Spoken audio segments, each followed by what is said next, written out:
What's going on, everyone? This is Kevin here, coming at you with OnePlus 13R tips and tricks and hidden features. So stay tuned if you want to learn how to get the most out of your device.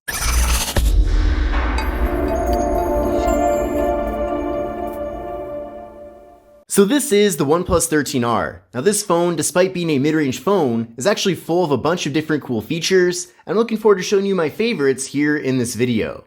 Now the first thing I want to show you is an easy way to reach all portions of the operating system when using the phone in just one hand.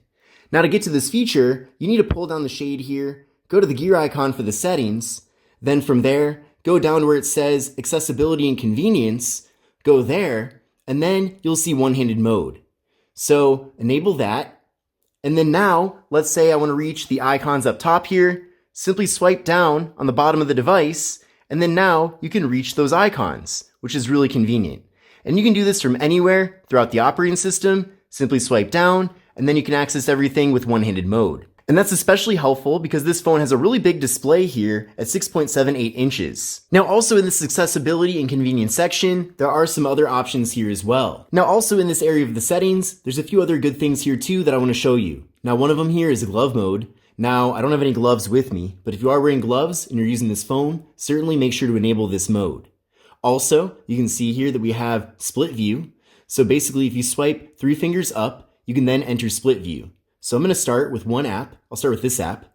And then if I take 3 fingers, swipe up, you can see now I have to pick the second app. So I'll pick the calculator as the secondary application. And then now you can see we got a 50-50 split here between the web browser and the calculator. And then from there, if I want to make one side bigger or one side smaller, I can do that too. And in addition to that, if I tap up here, I can swap. I can also save the apps as a group. Or if I want to, I can have one completely take over if I want to. And then from the recent apps area, if I tap up here and then go to floating window, it'll then make this a floating window. So I can do other things on the phone while still having the web browser up here. And I can move this around as well. I can also grab onto the corner and resize it too, so that's certainly very convenient.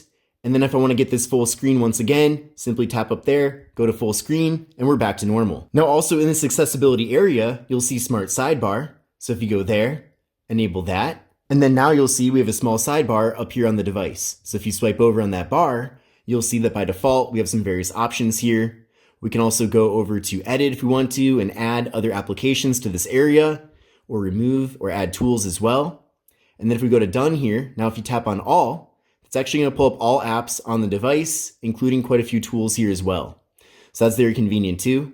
So definitely very nice here having this smart sidebar. Now the next thing I want to show you is how to take a screenshot with the OnePlus 13R. And there's actually several ways to take a screenshot with this device. So let me show you right now. Now the first method is to hold the volume down and power button for about a second. It'll then take the screenshot, and then from there, it'll save it to the device. The second way to take a screenshot is to take 3 fingers and swipe down. It'll take a screenshot just like that. So that's very easy. And then another method is to pull the sidebar over here, tap on screenshot, and then just like that, it does take a screenshot. But that's how to take a screenshot with the OnePlus 13R. Now with the OnePlus 13R, you can really customize things to look exactly how you want them to look. Now if you hold down on the home screen here, you'll see that there's a lot of options that pop up. Now, of course, there's wallpapers, so you can change your wallpaper, but you can also change the icons. You can change the shape of the icons. You can also upload an icon pack. You can also change if you want the corners to be rounded or not. So just a lot of different things you can change. You can even pick if you want app names, or you can also pick the size of the names. So lots of different ways to customize things there. You can also go over to layout, and you can add extra icon rows here. So you can switch it from 4 to 6 to 5 by 6. Also over here, we have transitions. So if you want a rolling transition, you can do that, or cube, or flip, just tons of different ways to customize here. And then finally, this more button right there brings us even more options. So for example, you can double tap to lock the screen. So with that enabled, if we go back here and then just double tap, it'll then turn off the screen. So it's definitely very intuitive, and I'm a big fan of that feature. Now, if you go a little bit further down here, you'll see lock screen options. So you can enable raise to wake, also double tap to turn on and off the screen. So for example, if I double tap, it'll now turn on the screen. And then also, if the phone is simply flat on a table and I pick it up, it'll also turn on the screen automatically, which is really convenient. Now this one's my favorite, lock screen shortcuts. So if you go there, you can actually change what app shows up here in the bottom left corner. So instead of having it be the Gemini assistant, you can pick the flashlight, for example, and then now you can see we have a flashlight in the corner here on the device. Now heading back over here to the main settings, if you go to notifications and quick settings, then from there, you can go to status bar, and then you can actually pick what shows up here. So for example, if you don't want a battery percentage, you can disable that. You can also add other things like network speed, but you can also remove a lot of other icons here, such as Bluetooth or the silent mode, because a lot of those things you don't necessarily need to know that they're enabled at all times, because you can simply check, for example, for the silent mode on the side, or just swipe down to see what the Bluetooth status is here on the device. So I really like that you can pick exactly what you want to show up and what you also don't want to be present here on the device. Now with the OnePlus 13R, we do have gesture-based navigation here on the phone, but if you do want the traditional 3-button Android navigation, you can also get that. So by pulling down the shade here, going to the settings, and then going to search, you can type in nav, and then it'll see right there, gesture navigation. And then now you can switch it over to buttons instead of gestures. And then now you can see we do have those buttons down below there. Now, in addition to that, if you want to move the back button to the other side and the recent apps button to the other side, you can do that too. This might be better if you're left-handed, for example. So definitely a nice way to customize that. We also have circle to search, which you're probably familiar with. Simply hold down, and then from there, you can then search something. So I searched for the Play Store, and it did identify the Play Store here. So lots of different ways you can use this feature, that's for sure. This is probably the most boring way to use the feature. And if you're looking for a quick and easy way to get to the camera app on the device, simply double pressing the power button, and then it'll pull up the camera. And you can do this from anywhere throughout the operating system, which is certainly very convenient. Now the next thing I want to show you is a cool AI feature. So if you go to your photos or pick a photo, go to edit, you'll see right here AI editor.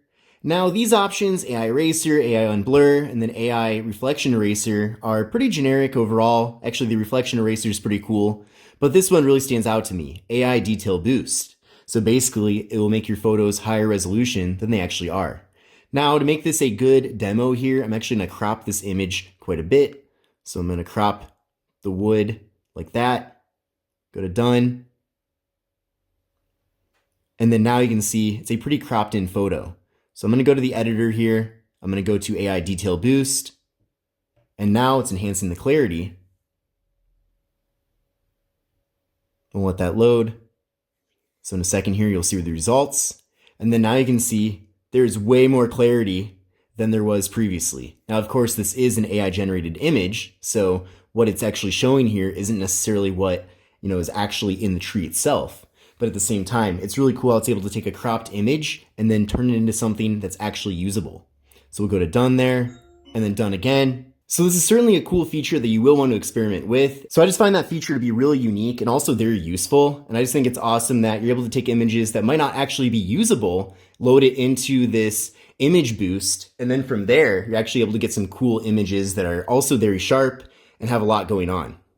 But I definitely recommend kind of experimenting with this with other images, especially images where you're zooming in on things to see what kind of results you really get from it. But this concludes my video on tips, tricks, and hidden features for the OnePlus 13R. I hope you enjoyed this video, and if you did, definitely give it a thumbs up. But this is Kevin here, thanks again for watching, and I will see you in the next one. Take care and have a great rest of your day.